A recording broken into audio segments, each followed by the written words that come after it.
എന്ന് ഒരു കൃത്രിമ രാഷ്ട്രം പലസ്തീൻ മണ്ണിൽ സ്ഥാപിക്കുക എന്ന ലക്ഷ്യത്തോടെയുള്ള പ്രവർത്തനങ്ങൾ ആരംഭിച്ചോ, എന്ന് ഇസ്രായേൽ എന്ന കൃത്രിമ ഭീകര രാഷ്ട്രം അവിടെ സ്ഥാപിക്കപ്പെട്ടോ, അന്ന് തുടങ്ങിയ പ്രശ്നമാണിത്. തീർച്ചയായിട്ടും അതൊരു കൃത്രിമ ഭീകര രാഷ്ട്രമാണ്. ഞാൻ അങ്ങനെയാണ് ആ വാക്ക് ഉപയോഗിക്കാൻ ഉദ്ദേശിക്കുന്നത്. കാരണം ദേശരാഷ്ട്രങ്ങൾ എങ്ങനെയാണ് രൂപം കൊള്ളുന്നത് ഇത് നമ്മൾ ആലോചിക്കേണ്ടതാണ്. ഇപ്പം തിരിച്ച് പലപ്പോഴും ഇപ്പൊ കേൾക്കുന്നൊരു സംസാരമുണ്ട്, പലസ്തീൻ എന്നൊരു രാജ്യമേ ഇല്ലല്ലോ എന്നാണ് പറയാ. പലസ്തീൻ എന്നൊരു രാഷ്ട്രമില്ലല്ലോ. ശരിയാണെന്നേ, പലസ്തീൻ എന്നൊരു രാഷ്ട്രമില്ല. പലസ്തീൻ എന്നത് ഒരു രാഷ്ട്രമായി മാറാൻ രാഷ്ട്ര രൂപീകരണത്തിന്റെ ചരിത്ര സാഹചര്യത്തിൽ പലസ്തീനെ അനുവദിച്ചിട്ടില്ല. എങ്ങനെയാണ് രാഷ്ട്രം ഉണ്ടാവുന്നത്?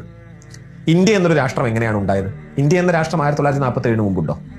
ഇന്ത്യ എന്നൊരു നാടുണ്ട്, ഇന്ത്യ എന്നൊരു രാഷ്ട്രമില്ല. ഇംഗ്ലീഷ് ഈസ്റ്റ് ഇന്ത്യ കമ്പനി ഭരിച്ചുകൊണ്ടിരിക്കുന്ന കോളനിയായ ഒരു ഇന്ത്യയുണ്ട് എന്ന് പറയാം നമുക്ക്. ആ ഇന്ത്യ എന്താണ്? ആ ഇന്ത്യയിൽ മദ്രാസ് പ്രസിഡൻസി പോലെ ബ്രിട്ടീഷുകാർ നേരിട്ട് ഭരിക്കുന്ന സ്ഥലവുമുണ്ട്. തൊട്ടപ്പുറത്ത്, ഞാൻ നമ്മുടെ നാടായ കേരളത്തിലെ ഉദാഹരണം പറയുന്നത്, തൊട്ടപ്പുറത്ത് തിരുവിതാംകൂർ എന്ന് പറയുന്ന രാജാവ് ഭരിച്ചുകൊണ്ടിരിക്കുന്ന നാടുമുണ്ട്.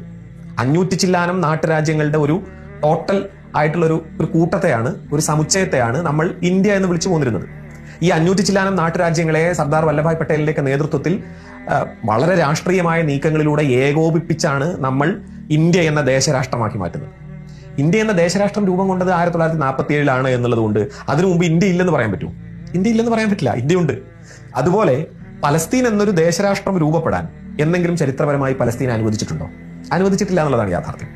അനുവദിച്ചിട്ടില്ലെന്ന് മാത്രമല്ല, പലസ്തീൻ എന്ന രാഷ്ട്രം രൂപീകൃതമാകേണ്ട ചരിത്ര സാഹചര്യങ്ങളിലുടനീളം പലസ്തീനെ ബ്രിട്ടൻ കയ്യിൽ വെച്ചു.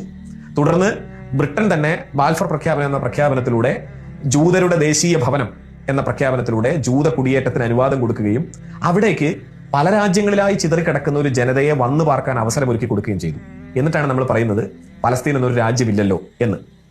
ഇത് വളരെ ഒരു ചരിത്രപരമായ ക്രൂരഫലിതമാണ്.